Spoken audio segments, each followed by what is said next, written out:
y'all feeling? It's Don Vito. I'm back. We still working on Hollywood Fergie.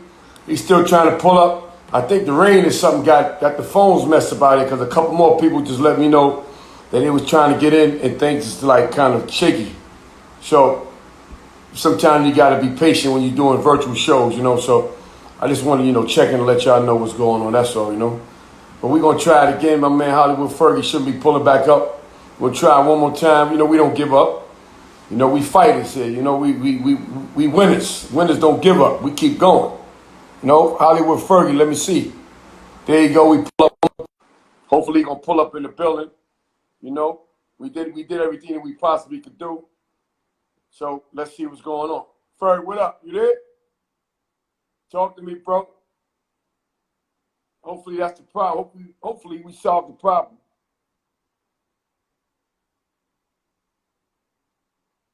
Nah, man, ain't coming on. I see you waiting too. Same thing, kid. What's up? How you feel? My man having technical difficulties. We trying to get the show in, but I think the rain ain't allowing it or something. This normally doesn't happen. How you doing? Peace to you also. Appreciate you. What's up, Sarita? How you feeling, baby? Oh, man. Yeah, we have any technical problems. I'm good. Trying to get my man on, but it ain't working. I might have to reschedule him for another show till we figure this out. This ain't working.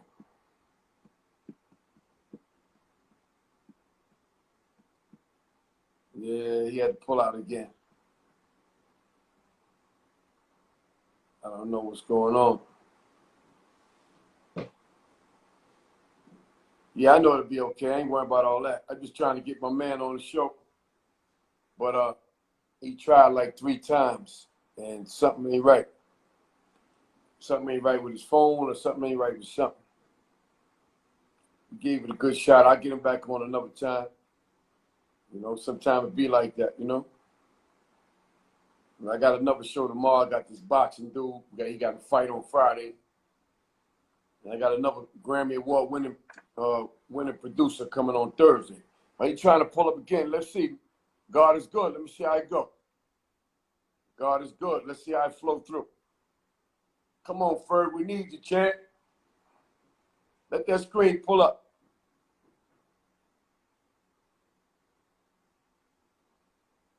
Still waiting. Waiting for him, it says. Waiting for him. It ain't going through. We might have to do this another day. That's all. We definitely gonna get him on the show, though. That's for sure. Yeah, he having a lot of technical difficulties, so I don't think it's gonna happen. You don't normally take this long.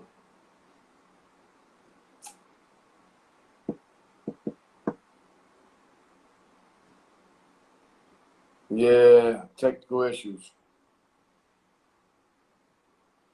Yeah, it's definitely the connection. Maybe it's the rain or something,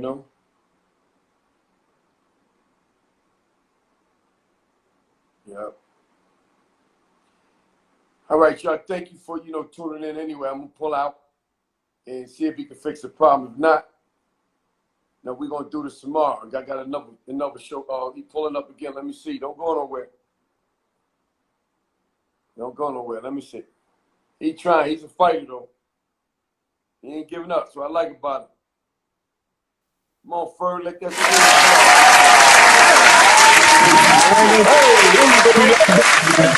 You just said we fighters, man. Come on, man. Stop moving, man. Stop that car, man. You just said we fighters, man. You said we fighters. Yeah, we fighters. We ain't giving up. I didn't mean to start it off like this, but I had to fight, man. Hey, listen, man. Word, you know what it was? My microphone was off, my camera was off, so I turned the camera on, and then I realized it might not be working because the microphone might be off, and I checked that and it was wavy. All right, so let me ask you a question, right? Let me see if I can set this up, so man. We rock. But let me ask you a question. Do I look crazy sideways like this or You no? can't go sideways, homie. Oh, I can't go sideways? All right. There you go, right there. There you go. Stay easy. Right there. Oh shit. Stay easy. There you go. Here we go. There Yeah, we go. man. Here we go. Let's Come not on. even do nothing. But I'm saying, you want to drive and do it at the same time you fly like that? Nah, we good. We good. Nah, because I'm in the hood and I'm moving around, so fuck it. I might as well just make it everything. Make it everything. All right. Let them see me live. This how I move anyway, so y'all get to see me raw in action, dolo. Hey, listen, I like that. It's different, my nigga. Let's do it. Oh, all right. Ain't nobody did it like this? Oh, shit. First, baby. This how we gonna Oh, play. man. Sponsored by Polar, man. Let's give them a little drop. It's my favorite soda right here. All right, this how we gonna do I'm trying to find a spot where I can pull over and roll up. I ain't got nothing rolled up. Nothing, man. Oh, yeah? This shit live for real. Absolutely. This live as y'all niggas gonna get, man. Exactly. Let's get it in. Damn. Hey, yo, tell everybody where you from, man. Yeah, I'm from Hartford, Connecticut, man. The capital of Connecticut, Hartford, man. Okay. So how's it going down up there in Hartford, man? You know, it's regular shit, you know. I mean, some wild shit going on out here. You know, I ended up getting a lot of envy and hate from that last interview, but you know, we still here. Right. Let me close the sunroof so maybe I could bring that glare down. Yeah. Got me running lights and shit. Fuck it. Envy and hate, what happened? Well, I got it. No, first of all, I got like a shitload of love. Right. Like 95% probably was all love, and then I got a lot of locker room talk. Mm-hmm. You know, niggas locker room talking like they do, like bitches. Mm-hmm. But other than that, when niggas had the nerve to say, I'm getting feedback that I'm bitter because I didn't sign with French. That's the feedback I'm getting from niggas, from certain niggas. Oh yeah. And I'm like, man, that was never the case because I barely made that interview about homie. You feel me? Right. And niggas noticed I didn't even really want to talk about the rap shit. I was so off into something else, the real shit, that I didn't give a fuck about talking about the rap shit. But then I had to end up bringing that back because I know that's what y'all brought me up there for. Right. But nah, man, bitter, never that. We up out here, we good, regardless of the rap shit or not. I told niggas that. Yeah, so niggas, they say that you upset because of that situation. That's crazy, man. Why they feel that way?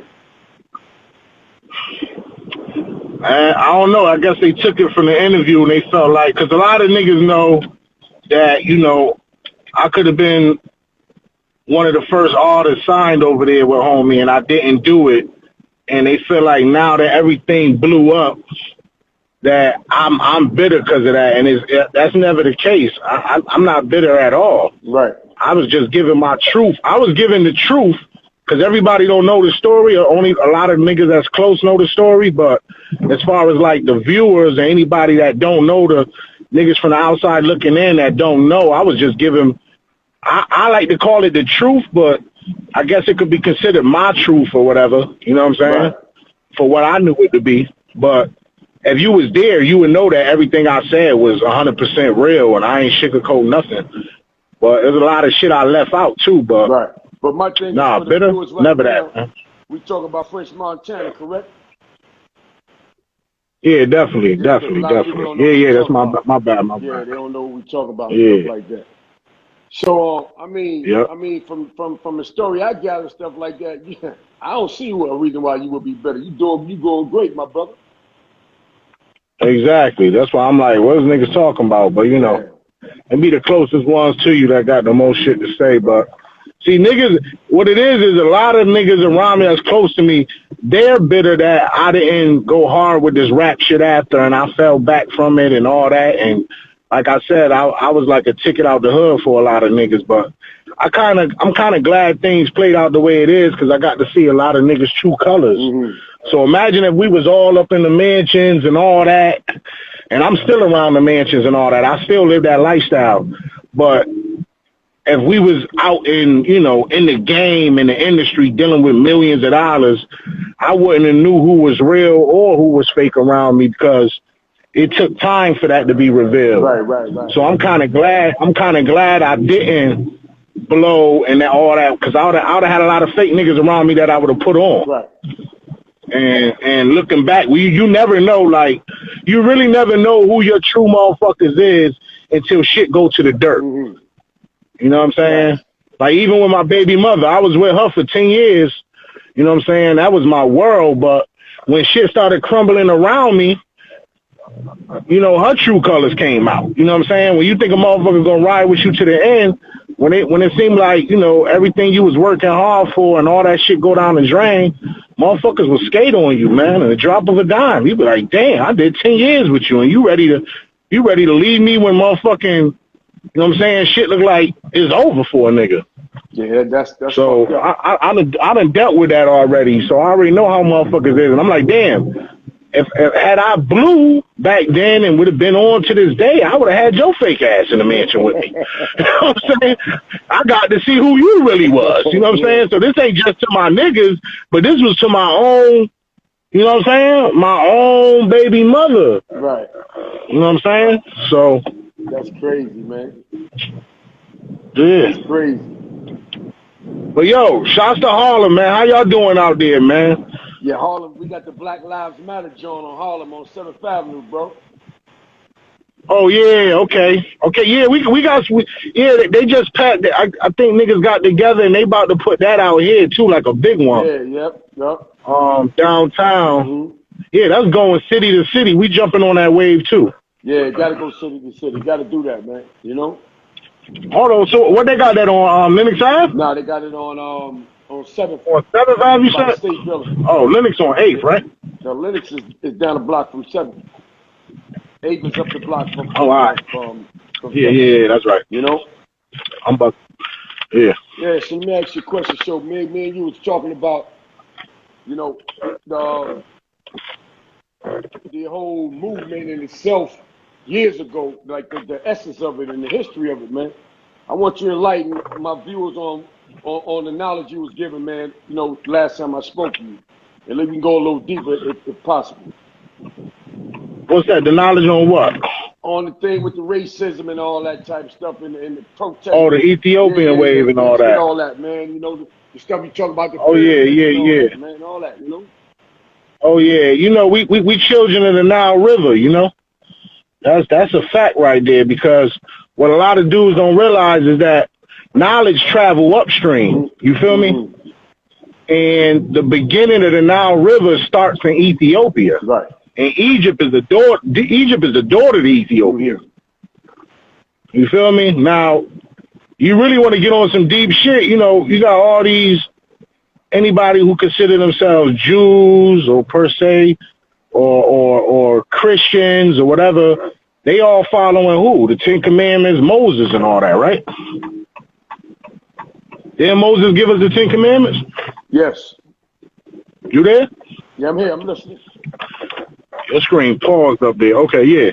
So, but if you really do your research, remember when Moses killed an Egyptian man, even though Moses was of Hebrew descent, he got raised as an Egyptian up under the Pharaoh, in the Pharaoh's house, raised by the Pharaoh's daughter as her own.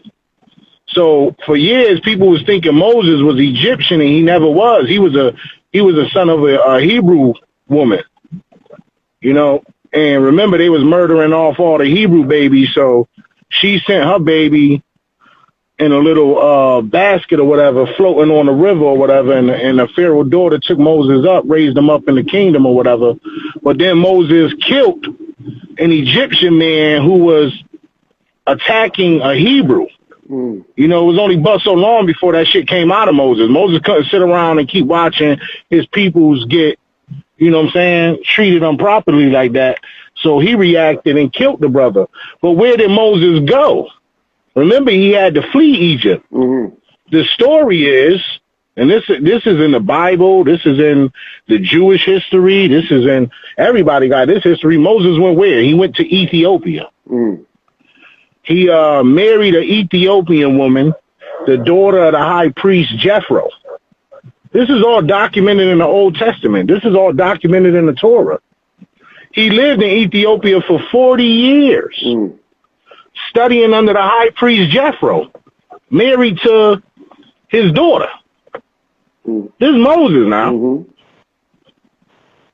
So the 40 years of knowledge, now mind you, if he's studying under Jethro, the high priest, then Ethiopia was already wavy. They was already in the loop with God. And you know who the high priest prays, right? He prays El Elyon, the Most High God, right? So for Moses to be there in Ethiopia for 40 years and then go to Egypt to free the Hebrews up out of there, mind you, he split what? The Red Sea? The Red Sea is right there next to Ethiopia. You know what I'm saying? Absolutely. So now you got all these Jews and Christians and everything. Now, whatever y'all following, Moses got that knowledge for 40 years out of Ethiopia. Mm-hmm. He ain't returned to Egypt till he was in his 70s. And he made that Hebrews out of there. So now I'm going to fast forward now. Let's go to Prophet Muhammad. Peace and blessings be upon him. When Islam first came into existence, even though Islam been in existence, but when it first came on the scene in Saudi Arabia, and when it came through the Prophet Muhammad, when they were being persecuted in the beginning, when they were just, small in numbers, and they probably weren't no more than a couple hundred deep or whatever, they was on the verge of extinction, actually, because everybody wanted them dead. They was followers of Allah. Prophet Muhammad had introduced his new idea, and they was all worshiping stones and statues and all of that. But when they were going under the worst form of persecution that the Muslims ever been under, because this is the beginning stages now, and they're trying to wipe these dudes out of existence, Prophet Muhammad said, go to Ethiopia. He told his followers, Ethiopia. Why did Prophet Muhammad know to go to Ethiopia? You there? Yeah, I'm here. Now, answer the question. I don't know. I'm trying to get it from you. You there? Yeah, so why'd he go to Ethiopia? They had to go there because he told them, he said, listen, there's a pious king there, a just king. Because mind you, the Ethiopian Empire has always been ran by Orthodox Christianity. Mm-hmm. Before that, they were Orthodox Jews. Right. They were the first nation to convert to Christianity. Mm. Now, Prophet Muhammad told his daughter and his followers, this is their history. This is not me coming up with this. This is none of that. If you even watch Prophet Muhammad movie, they got the whole scene in there when they went to Ethiopia. And he told them it was a pious king there because the Ethiopians always had an empire. When everybody was savages running around, ain't know what the hell they was doing, Ethiopia was standing strong with an empire for thousands of years, 2,000 years before these Europeans came out of the Dark Ages. Mind you, the Greeks' first two books is the Iliad and the Homer. There's the first two books any European ever put into existence was the Iliad and the Homer. Now, the Greeks are responsible for civil history. You can hear me? Yeah, I hear you good.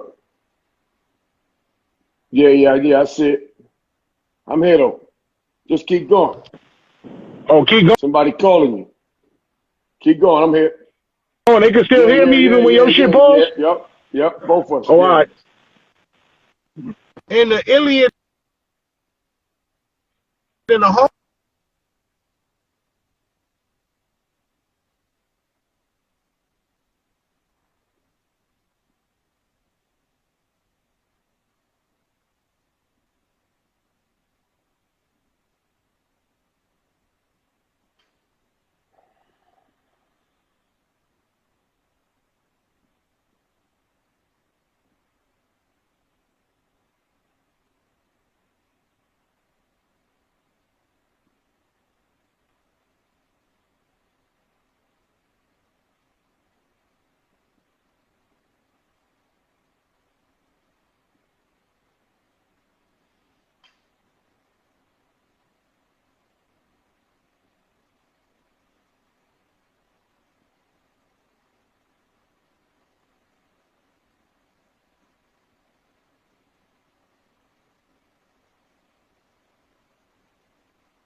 Yeah, I think the sound went out.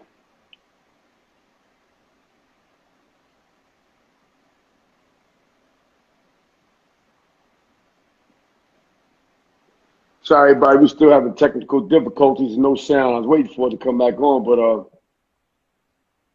I don't know what's happening. We ain't never had no problem like this before.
Yeah, I can't hear you, man. The sound went out. Hit something on the joint.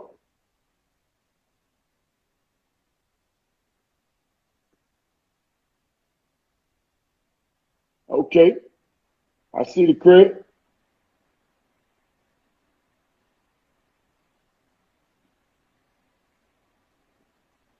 We ain't got no sound, champ.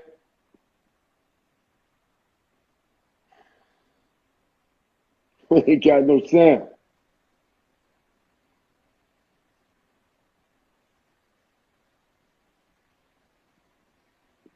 We ain't got no sound, bro. Oh, there you go. Hello? All right, there you go. Now I turned my Bluetooth off because I don't know what the fuck is going on. Yeah, the sound, the sound was gone, man. But let's bring. All right, I'm here. So you didn't hear me for like 5 minutes. Yeah, exactly. Let's bring it back. All right. So what the last thing I talked about, man? We was talking about Islam and all that stuff. Oh shit! All the way back there. So yeah. Damn. Yeah. That was a little minute. Oh man, my bad, yo. I was babbling, driving. I'm like, damn, why ain't I'm looking right at you, but I ain't hearing nothing. But go ahead, keep going though. Damn, my bad, yo. Oh yeah, no, what I was saying is that so fast forward when you go to Prophet Muhammad, he sent everybody to Ethiopia, all his followers, and if it wasn't for that move, remember they chased him, their persecutors chased them all the way down into Ethiopia, and when they got there, they got met with the king of Ethiopia, the Negus, you know, the Nagus, I should say. Right. The Nagus was down there, and he told them, listen, man, basically, it sounded like to me that their religion is identical to ours, which is Orthodox Christianity. Because mind you, Islam in its purest form is Orthodox Christianity. Orthodox Christianity in his purest form is really Judaism. You know what I'm saying? So at the end of the day, they were followers of the Torah and all of that until the birth of Christ and the crucifixion. After the crucifixion of Christ, remember, Ethiopia was the first nation to claim Christianity as its religion. Right? I don't know if you remember that story, or how. I don't even want to ask you what your faith is because that's crazy. But in the story of a month after the crucifixion, and don't give me the line, I forgot which disciple it was. I want to say it was Philip, or wasn't Peter. It wasn't Thomas. It was somebody who was traveling, and when they was traveling, they had bumped into an Ethiopian that was on the side of the road inside his chariot. This is 30 days after the crucifixion of Christ. Mind you, this dude was the treasurer of the Queen of Ethiopia. He's parked on the side of the road in a chariot reading the book of Isaiah which is basically about, prophecies foretelling what was going to take place with the Christ. Mm-hmm. And he's reading the book of Isaiah, and he was on his way to Jerusalem to worship. Why? Because Ethiopians was Jews at that time. They was following Judaism. Mm-hmm. They were following the laws of Moses. And as he's reading the book of Isaiah, one of Jesus' disciples, this is 30 days after the crucifixion, he like, yo, you know what you reading? So he said, how am I gonna know if somebody don't explain it to me? So he jumped in there, broke it down to him and said, yo, man, all this just popped off. Everything you're reading right now just popped off like 30 days ago. Mm-hmm. So he like, what? So anyway, he ended up getting baptized by Jesus's disciple. Now, if this dude is the treasurer of the Queen of Ethiopia, we got to assume this guy got a lot of influence. So, for him to be baptized and become a follower of Christ and everything like that, what did you think he do? I don't think he continued on into Jerusalem after he heard what happened. They don't tell you that this guy turned around and went back into Ethiopia and told them the good news 30 days after the crucifixion. Mind you, there ain't no internet and none of this going on. There's no nations around the world that's hearing about the crucifixion of Christ. This is 30 days after. For one, these people didn't even know who he was that was around him. Mm-hmm. So when you look up who was the first Christian nation, Ethiopia is going to pop up in that conversation. But they try to give it to Ethiopia in the 4th century. They say, in the 4th century AD, Ethiopia started jacking Christianity. They one of the first nations to do it. Then Syria and some. But in all reality, we got to go back to Scripture. And in Scripture, the treasurer of the Queen of Ethiopia bumped into the good news, ran into it. He's documented down in Scripture. Now, mind you, I brought you to Moses. I'm bringing in all these characters to show you how Ethiopia plays the major part in all of this. Mm-hmm. Even if you go into Enoch, are you familiar with who Enoch is? He's the 7th from Adam, the one who never died, the one who walked with God. His book is found where? In Ethiopia. Who he is called? Enoch the Ethiopian. Mm-hmm. But scratch that. Let's fast forward. Let's go back, matter of fact. 1,000 years before Jesus, we got the Queen of Ethiopia, the Queen of Sheba, going to visit King Solomon. Mm-hmm.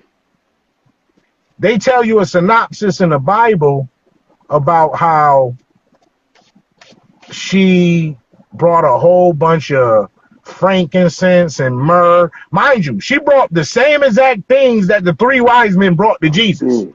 But this is 1,000 years before, and this is her bringing this to King Solomon. Because what's King Solomon is doing? He's sitting on the throne of David, his father. Because God established a government. As above, so below. We are nothing but a reflection of what's going on in the heavens. Mm-hmm. The wars, the evilness, the righteousness. Remember, they tell you about the wars that broke out in heaven. The same shit is happening on earth. We're just a reflection. But what God did, God in the Torah, in the Old Testament, he established a government with King David. He made him king to sit on the throne of God on earth, as above, so below. So when we're looking at King David, we're supposed to be looking at the elect of God, someone who is a reflection of the heavenly kingdom above. Mm-hmm. That blood, like that heir to that throne was King Solomon. Now, as King Solomon takes the throne, here comes the Queen of Ethiopia, the Queen of Sheba. They don't call her by her name, which is Queen Makeda, which is her real exact name. They call her the Queen of Sheba because, remember, they call Ethiopia Sheba at one time. Mm-hmm. So they refer to her as the Queen of Sheba in the Bible. So she comes and brings the same things that the 3 wise men brought to Christ when he was born. How does she know to do this 1,000 years before? Scratch that. What they don't tell you in the Bible, because they give you a small synopsis, what they don't tell you is that King Solomon was having kids sleeping with this woman, sleeping with that woman. He had 700 wives and 300 concubines, or 300 wives and 700 concubines. He was dealing with 1,000 women. None of them was giving him a male heir to the throne. He's producing daughters. Wow. The first one to give him a male was Queen Makeda from Ethiopia. He impregnated her. Though they don't tell you this in the Bible. They only tell you that she traveled all the way that far just to ask him a couple riddles, bring him some frankincense, myrrh, incense, and gold and all of this, and go about her way. That's the synopsis of what the Europeans want to give you, because the Europeans intentionally left out this part of the story, which everybody else in the world validates. There is nobody in this world who does not validate that Queen Makeda had a child with King Solomon, and her son Menelik I became the first emperor of Ethiopia, because before that, only queens sat on the throne. But what happened was the kingdom of Israel and the kingdom of Ethiopia became one kingdom, and Ethiopia became New Jerusalem, Zion. The Ark of the Covenant that was in possession, that King Solomon had in his possession, got brought down into Ethiopia, and it's been there ever since. Do your research. They all know this. This is a fact. Now, mind you, that goes down, right? Queen Makeda has a child with King Solomon, her first child and his first boy. His first boy becomes automatic heir to the throne of Israel. King Solomon wants him to stay there. He looks just like his father, King David. He looks just like his father, King Solomon, but he's the Ethiopian version. Right. These are more probably, I want to say, lighter versions of Hebrews that's living out here with that Yemenish complexion, whereas the Ethiopians, if you look up Amos 9:7, God says to the Israelites, "Are you not like unto the Ethiopians, unto me, O Israel?" Because what people don't know is, long before all this happened, the Hebrews had been mixed blood with the Ethiopians. Not all Ethiopians, but there was a mixture called the Habesha race.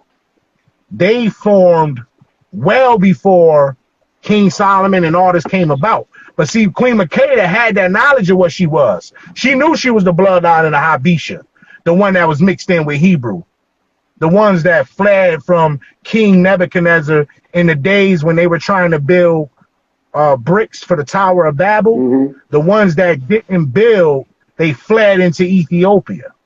That's an unseen knowledge that I'm bringing to, probably nobody ever heard this before, because very few people know about this story. But fast forward, King Solomon, Queen Makeda has a child, Menelik I. Menelik becomes the first emperor of Ethiopia. King Selassie was the 226th emperor to sit on that throne. The 226th emperor. Now, mind you, there were different emperors that took the thrones throughout the years that didn't have direct bloodline links to King Solomon. Selassie had a direct link bloodline to King Solomon, Queen Makeda, and Menelik I. He's from that bloodline, direct lineage that popped up during our time. You feel me? This is something that took place during our time, even though I was born in 79 and Selassie was taken off the throne in 74 and quote unquote murdered in 75. But that was close enough to call it our time, or, you know, anybody in the past 100 years. Here goes somebody who sat on the throne who actually was a direct bloodline descendant of King Solomon and Queen Makeda. Now, fast forward to Jesus, which was 1,000 years, and I like to call him Yahshua the Christ, but those that don't know him, I call him Jesus. Nigga trying to ask for change, huh? So now, I'm like, Jesus says something that I never heard any Christian pastor speak on. Jesus said this. He told those Jews, because mind you, when he popped up in Jerusalem, they were colonized by the Roman government. The Romans had came and colonized Jerusalem. Just like we're sitting here in America right now, and these Europeans came and colonized this, and now we're under their government, we're under their tax system. You remember the whole pay Caesars was Caesars, pay God was God, the whole tax, because they was asking Jesus, so should I pay taxes? Should I do this or do that? They was trying to get political with him. And he like, listen, man, I'm showing up on the scene. I'm actually the king of y'all. Right. But I'm not even taking the throne. I'm not trying to jack that with this Roman government. I'm just showing y'all that, yo, y'all really, he told them this. This is the quote that was crazy that he told them. And you tell me what this means. I never heard no pastor talk about this. He said, that's why the queen of the south, because this is what they refer to as the queen of Ethiopia, the queen of Sheba in the Bible. They call her the queen of the south. He said, that's why the queen of the south is going to rise up in judgment against this generation, because she came from the far ends of the earth to hear the wise words of Solomon, and something greater than Solomon is here. Why would nobody ever thought about Jesus brought up Ethiopia?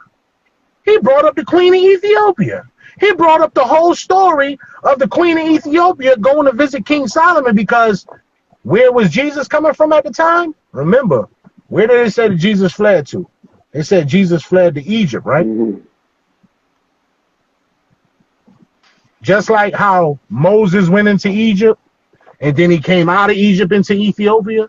Jesus was fled into Egypt as a baby, but when he came out of Egypt, he came through Ethiopia. He was living down there for years.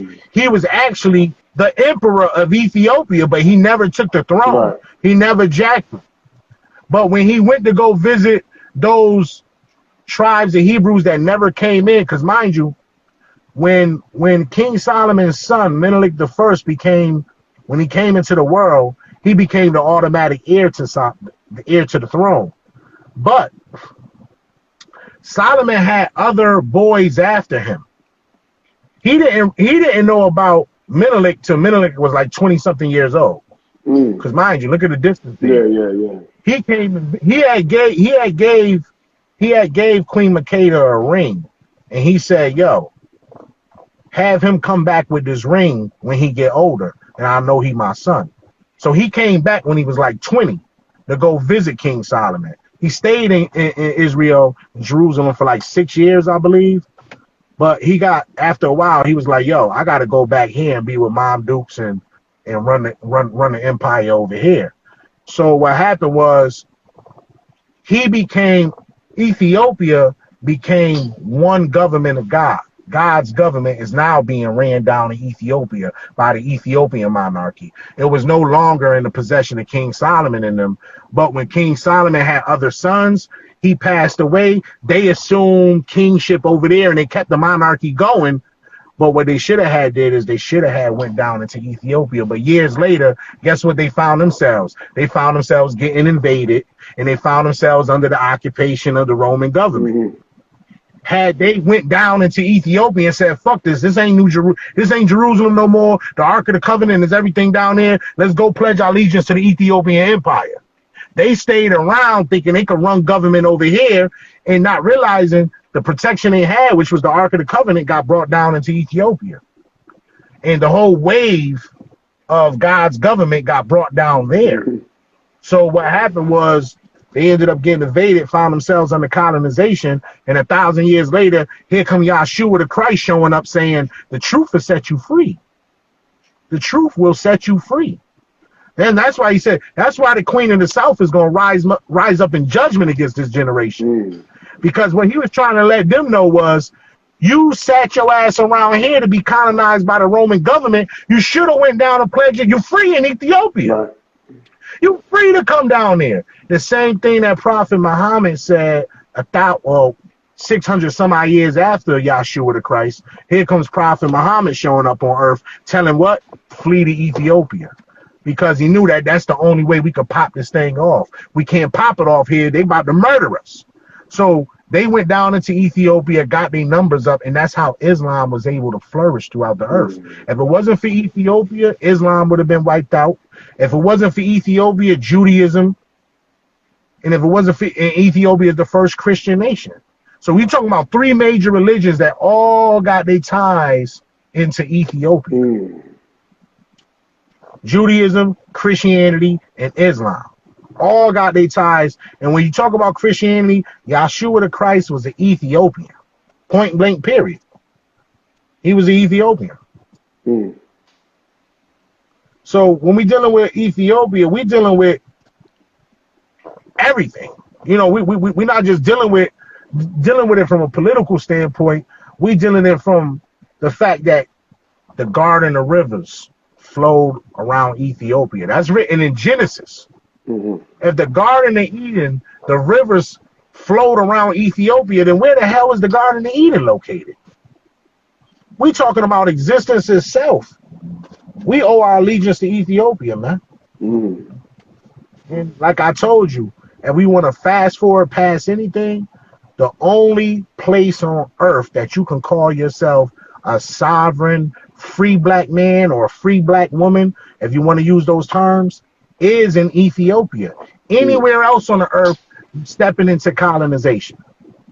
Any foot you step left, you step right, you step forward, you step back. The only thing we could do is stand on our square in Ethiopia. Then we find ourselves sovereign to all jurisdiction. No government rule over us. And I don't see if people understand the importance out of that. See, people could come and go on this planet and it probably don't mean nothing to them. It means a lot to me, yo. To be able to say that I'm free. You know what I'm saying?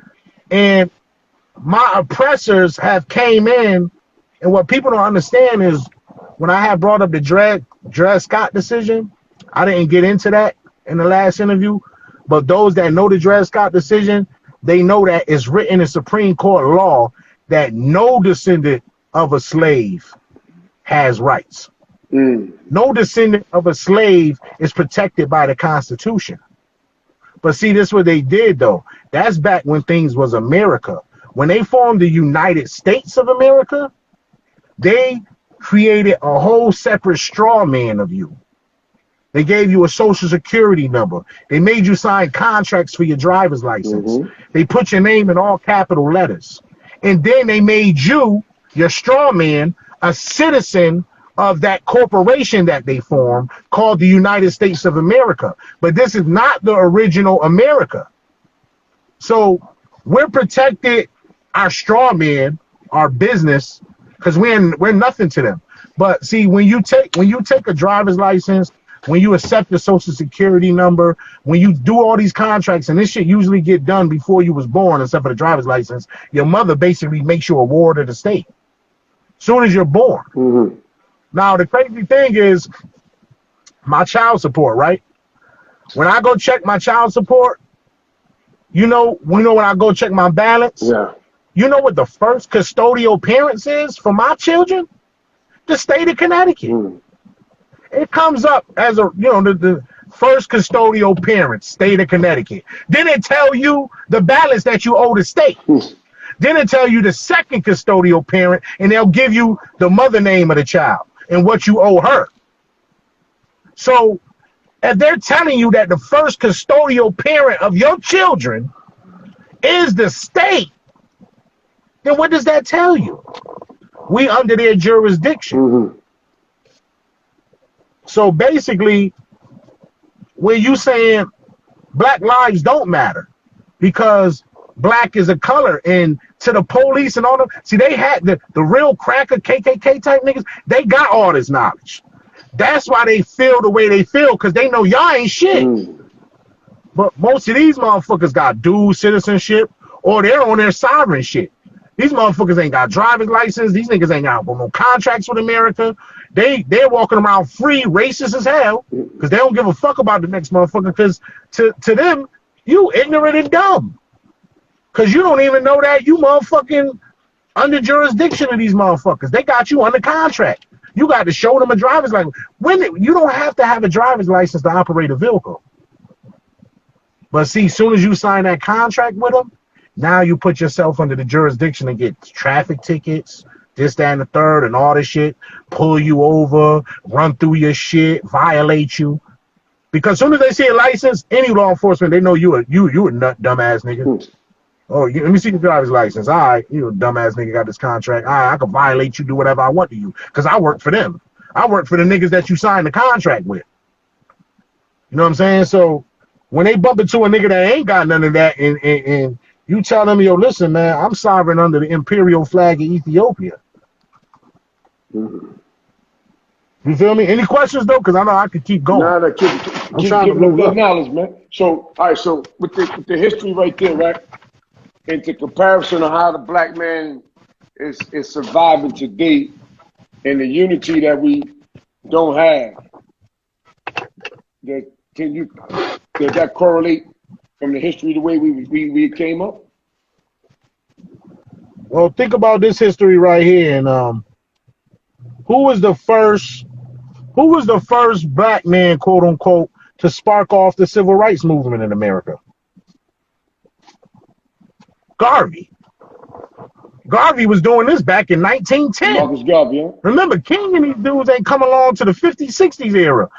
Marcus Garvey had the UNIA, the United Negro Improvement Association. He had this back in 1910. And what was his whole shit? Back to Ethiopia. He was screaming Ethiopia back then. Think about this shit. Like, this was before the Harlem Renaissance and all the other shit that popped off, the Cotton Club. The UNIA, man, they had 1 million motherfuckers down with them. You know what I'm saying? Shit was going good. But what they do? They hit him with that fake tax shit, or I think he advertised that he had copped the boat that they didn't actually cop it yet, but they was about to buy one of these ships, and they promoted it. They hit him with mail fraud. Basically, because he was asking for money, for people to send in money, because, you know, he was into, we got to import and export. This is how we going to come up here. How we here, and they the only ones controlling the import and exporting. We need ships. So he was buying ships. I think they had like 2 or 3 ships, and it was one ship that they was trying to buy, and I guess they were sending all their members probably mail, and I think they falsely promoted that they had actually purchased it already, but they didn't actually finish the purchase yet. And the government said, "Oh, mail fraud. You lied about purchasing the ship," and what they did, they deported him to Jamaica. Got him right up out of America. That whole back to Ethiopia, all that, he was talking, but mind you, he had let a prophecy off. He was saying that when a prince from Ethiopia is crowned king, know that he the one. And it happened like probably 10, 15 years after. And that's why the Rastafarians was like, oh shit. Because they was like, mind you, the Rastafarians, the Jamaicans, they came up under the British monarchy. They came up under that. So they had idea what a monarchy is and all that. Us being over here in America, we got presidents and shit. We don't think about no monarchy and all that. So it went right over our head when Selassie took the throne. We wasn't really paying that no attention. But when World War II went down, there was brothers from out of Harlem, fighter pilots, that had left and went and flew for the Ethiopian army. You don't know about them brothers? That's big history in Harlem. I forgot his name off the top of the head, but there was brothers that left Harlem to go fight in World War II for Ethiopia. Wow. Then the Ethiopian World Federation, the EWO, that started in Harlem. The EWF, I mean. The EWF started in Harlem in 1936, I believe. Okay. Or 1937. And what they were doing, they was going all through Harlem. This is what I'm saying. Harlem is conscious of all of this. Harlem, no. They was going all through Harlem collecting money to send money to the emperor. Because remember, when Mussolini had came down into Ethiopia, Italy had invaded, and they started using those poisonous gases, they violated the Geneva Code. They was all down with the League of Nations together, which was that no nation is supposed to run down on another nation. We all collective here. It was like 20, I think it was like 20-some nations down with this. Ethiopia and Italy was in there. But Italy was so embarrassed about losing to Ethiopia in the late 1800s that when Selassie took the throne, you got to remember, They like, wait a minute, this is the bloodline of King Solomon taking the throne. They shot down in there. Who's coming? The same people who crucified Yahshua the Christ. Rome. Here come Rome all over again to do what? Go after God's elect. Because at the time when we was looking at Selassie was a representation of the Father. Yahshua the Christ was a representation of the Son. You know when he says, you see me, you see the Father? When we seen Selassie, we was looking at a physical representation of God himself on earth, who manifested himself in a physical form. This is what we was looking at. The Father. Now, Yahshua the Christ was the Son who visited us. We got a visit from the Father himself. And it went right over a whole bunch of people's heads. The Rastafarians knew. You know what I mean? And the thing about it, the division between the Rastafarians and us brothers in the hood is such a division because the Rastafarians stated themselves, you know what I'm saying? They don't want to mess with all that coonery and buffoonery, the majority of them. And then you got the quote-unquote Yankees, you know what they call us, the blacks in the hood from America. We don't vibe with them like that. So we're missing a link here. We ain't getting that knowledge from them. They're sitting on a lot of knowledge. I didn't get my knowledge from the Rastas. Mine came from God himself. It didn't even come through the Rastas. When I found out what I found out, and then found out this what the Rastafarians was on all this time, I was like, damn, this validated everything for me.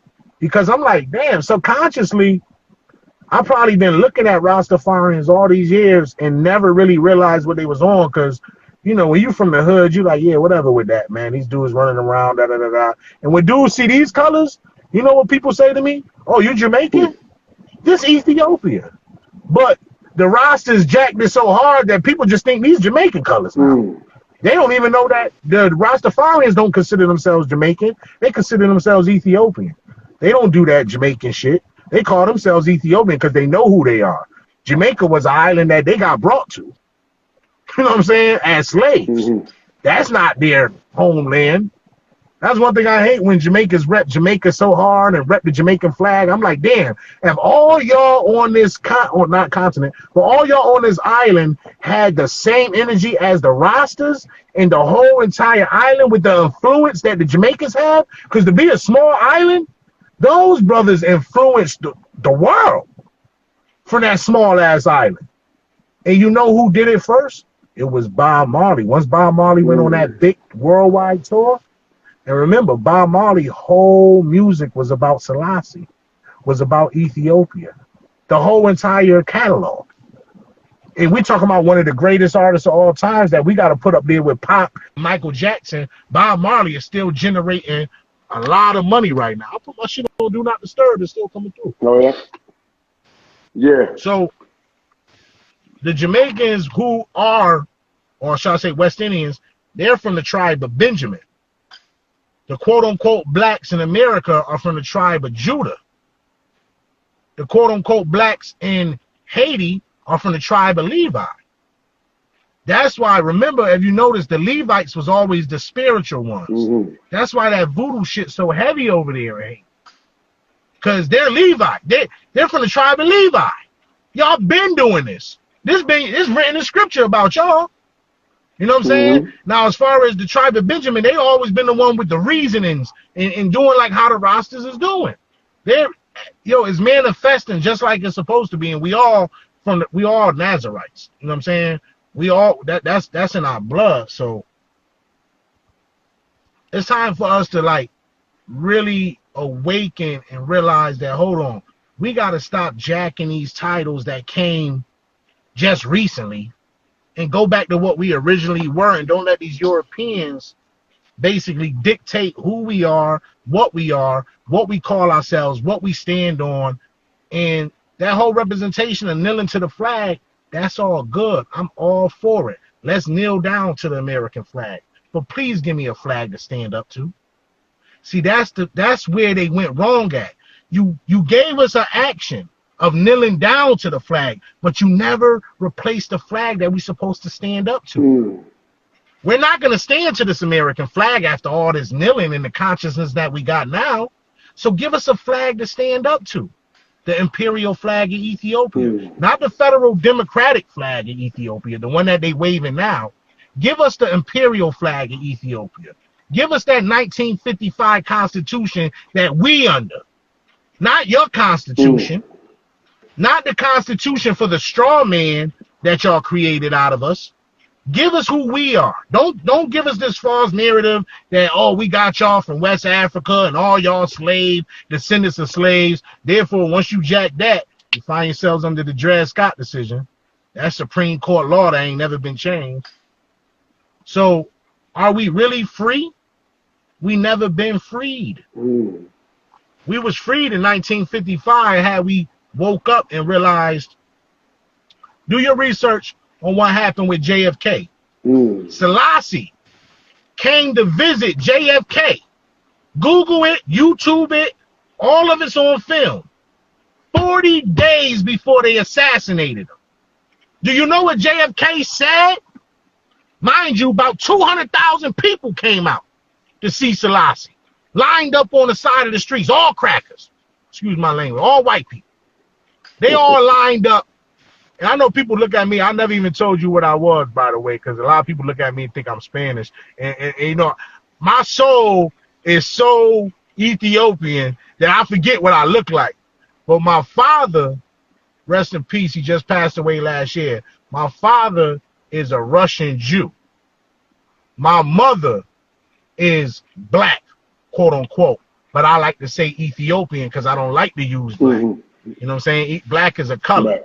So therefore, my mother is Ethiopian, and my father is a Jew of Russian descent. His grandfather moved from Russia to here. I want to say it must have went down during that whole Hitler wave when he was murdering all the Jews and that shit was going down. Dudes got up out of there. My father's father was born here, and my father was born here.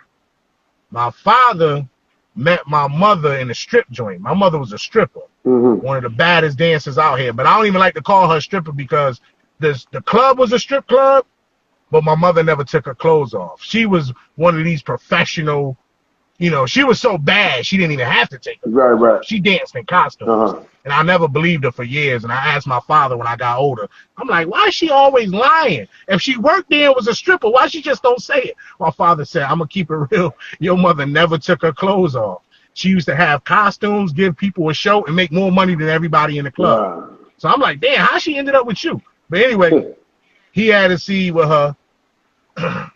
My father came out of Nam and all that, so he had a problem with, you know, he used to hustle and all this. He never followed the Jew side that he was supposed to. He was like the outcast of the family. He was in the hood selling weed and selling coke and trying to be a drug dealer and all that. Met my mother in a black strip club. This is a strip club in the middle of the hood. This is where my father used to go hang out at. And that's how I came into the world. But at the end of the day, when people look at me, everybody think I'm Puerto Rican, but everybody in the hood know, you know what I'm saying? But, you know, dudes still think I'm Puerto Rican. So I'm doing all this talking, and I probably look crazy to everybody. Like, why this dude doing all this and he Puerto Rican? No, I ain't Puerto Rican, man. Can you hear me? Yeah, they going by your complexion. Yeah, you know it's Papa's, Mama's baby, Papa's maybe. You know, like when it come to the Jews in Ethiopia, see, this is fucked up because the European Jews, you can't call yourself a Jew unless your mother, I'm sorry. You can't call yourself a Jew unless your mother is a Jew, right? And that's the same tradition in Ethiopia. Like the Ethiopian Jews, you got to be born of a Jewish mother to quote unquote call yourself a Jew. You know what I'm saying? So the European quote unquote Jews won't accept me unless I convert. But my mother, I believe, even though she calls herself Christian and this and the third, you come from the bloodline of me at the end of the day. So